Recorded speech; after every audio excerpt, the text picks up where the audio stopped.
Ano ba yan? Ano tawag dyan? Ano tawag dito? Bibians? Pagkasama si Ate Irene nga eh. Bibians. No? Si Mami kumakain dito?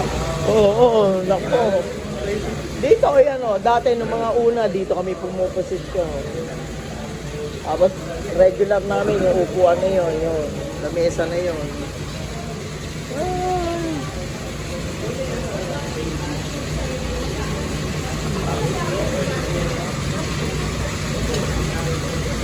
Kaway kaway. 24 hours siya. Oh. Modern style na karinderya, toro-toro. Pero bago lang.